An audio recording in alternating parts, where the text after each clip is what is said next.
Hi, I'm Dave Fox. Welcome to Globejotting, how to write extraordinary travel journals and still have time to enjoy your trip. This video course is based on a book that I've written by the same title, and in these lessons I'm going to be covering all the key points in my book so that by the time you're done with this course you're going to have lots of new writing skills to help you write more exciting and meaningful accounts of your journeys, and doing so is also going to bring you richer travel experiences. I've been teaching travel journaling for about 15 years now, and one of the most common frustrations that I hear my students express when it comes to their past journaling efforts is that journaling in the middle of an exciting vacation can just feel like an arduous chore, and it pulls you away from getting out there and doing all the really exciting stuff that you want to be doing. Well, the skills that I'm going to teach you, the techniques I'm going to teach you, are going to help alleviate that so that journaling is actually going to bring you deeper into your journeys. You're going to have a greater awareness of what's going on around you. Your observational skills are really going to increase so that you really absorb the places that you go visit in new and exciting ways, and you're going to have fun writing. I'm going to teach you how to splash a lot of relevant detail into your pages quickly so that your journaling doesn't gobble up all of your precious vacation time.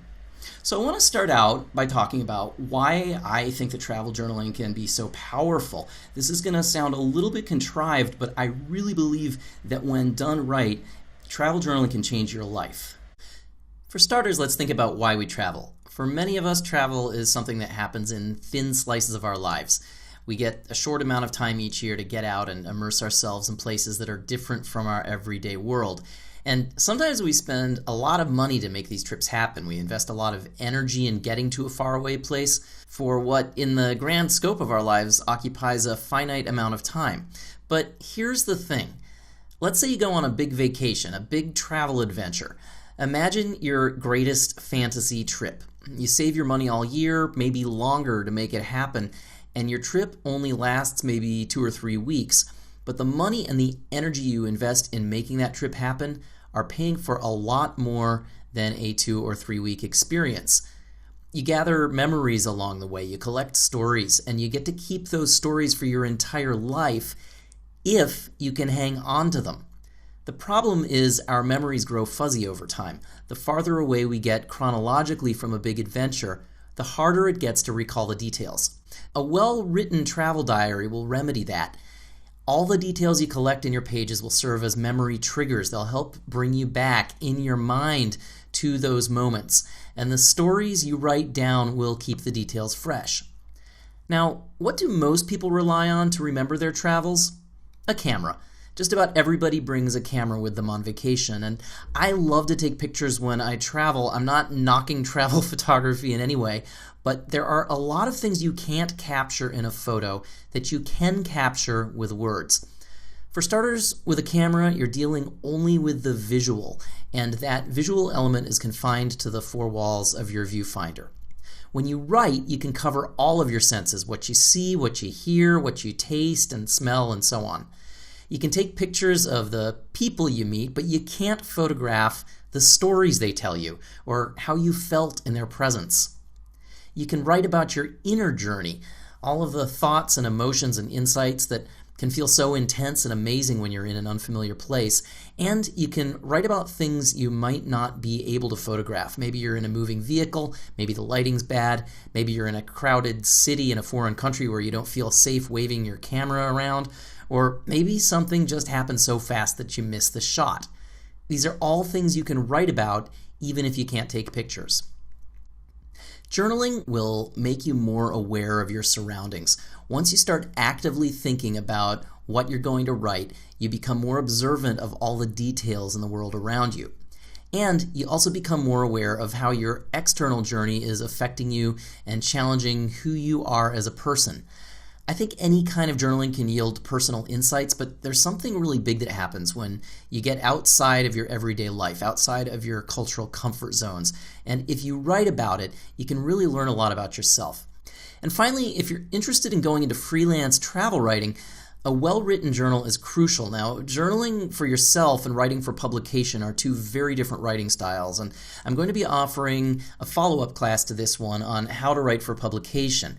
If you're interested in writing freelance magazine articles, writing a book, or just sharing your stories on a personal travel blog, That sort of writing requires a different approach. But your travel journal will serve as your notes. It will help trigger your memories, so your polished travel tales will be full of lots of rich detail. So what can travel journaling do for you? There you have it. Now let's take a look at what we're going to be covering in this course. The very first thing we're going to talk about is how to find time to write and how to write fast. I've been teaching travel journaling courses for many years, and I know the number one problem people face is simply finding time to write when they're in the middle of an exciting adventure. I'm going to teach you not only how to find time, but also how to write efficiently during the time that you have. I'm going to teach you a technique that will help you splash a ton of detail onto your pages quickly, so you can get back to your main objective, which is getting out there and having more adventures and more fun. Hand in hand with that is, what should you write about? A lot of people feel their journals, they just have this kind of pedestrian sound to them. They're bland, step-by-step accounts of their days. I woke up, and then I had breakfast, and then I went to the Eiffel Tower. Paris is beautiful, blah, blah, blah, blah, blah. There's not a lot of substance in their writing. I'm going to teach you how to spot the really big, super relevant details and the small and subtle but still super relevant details. And I'm also going to teach you how to weed out other things that just aren't interesting, so that what you do write is really compelling stuff. We're going to look at some creative alternative journaling techniques. Most people, when they journal, they follow a chronological account of their days in their writing. And that's actually not a bad way to journal. There's a natural organization to it, a natural flow. But I'm also going to teach you some other ways that you can organize your writing and some different methods and approaches that you can try out. You can mix and match and experiment with these different techniques, mix things up, and find the ones that you like best. We're going to talk about the inner journey. I've touched on that a little bit already.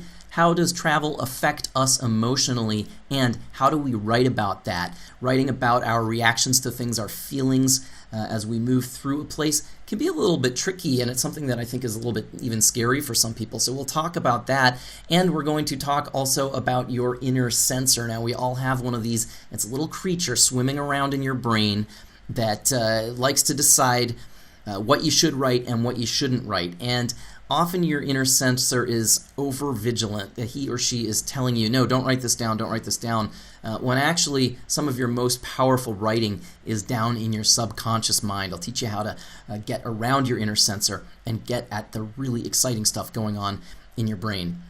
We're going to talk about travel journaling when you're not traveling. Now, that might sound a little bit odd, but actually writing about your trips before they happen and after they happen can be a pretty cool thing. It will help sort of add depth to your journals when you are traveling. And also, if you have taken trips in the past and you're thinking, man, I really wish I had journaled when I was on this trip, I'm going to teach you a technique to bring back a lot of details. It is not too late to write about trips you've already taken, and I will show you how you can actually start rooting around in your mind a little bit and bring back. You'll be amazed some of the memories that will come back of past trips when you start writing about them. And then finally, we're going to talk about staying motivated, because, I can teach you all the techniques in the world, but if you get wrapped up in other things in your trip, which is a very natural thing to do, then it's easy to just get distracted and stop writing. So many people bring notebooks with them, and they'll write for the first day or two, and then on day 3 they don't write anything, on day 4 they don't write anything, on day 6 they're trying to catch up with all of this, and they end up just giving up, throwing in the towel, slamming their journal shut, and it ends up like ballast at the bottom of their bag. They carry around a blank notebook with them for their entire trip. I'm going to teach you some things that you can do to motivate yourself, to reward yourself, so that you'll have fun journaling, and you will have these reminders every day to cue you to go do it. Now, I said a little while ago, I really believe that travel journaling can change your life. It certainly has changed mine. I got started travel journaling at a very young age. I'm from the United States originally, but my family moved to England for a year when I was 7, and I had this big red book. It was like a calendar that adults would use to keep track of their appointments. Well, I used it differently. We traveled around Europe a lot in that year. We went down to Tunisia in northern Africa for Christmas, and anytime we went anywhere, I would write little stories about where we were going. And so travel and writing have been lifelong passions of mine. I eventually got a job working as a tour guide for Rick Steves. If you're American and you've been to Europe, you've probably heard of Rick before. He's got a big European travel empire in the United States. And I worked for Rick for 16 years. I guided tours for him. I was his website content editor. I researched travel guidebooks. Rick hired me largely because of my travel journals that I sent to him. Travel journaling has also landed me speaking gigs on cruise ships in the Baltic Sea and the South Pacific. I have taught writing workshops in the Okavango Delta in Botswana. And I left my job with Rick Steves a couple of years ago to become a full-time freelance travel writer and writing coach. Here I am doing a little journaling in a hot air balloon over the town of Hikkaduwa in Sri Lanka. I run the globejotting.com website, which includes a lot of my travel tales, writing tips, and humor columns. I have also published 2 best-selling travel books with a 3rd one on the way, hopefully soon. This all happened because I started keeping a travel diary at age 7. And I can't promise you that all of these things will come to you, but I do believe this. If you follow along and do all the lessons in this course, you are going to not only become a more powerful writer, but you're going to have much richer travel experiences as well as you develop all these new observational skills that will help you absorb the world around you better. And all of your journeys will just have a greater meaning in your life. So, I hope you're ready to get going. Thank you for watching this introduction, and now on to the rest of the course.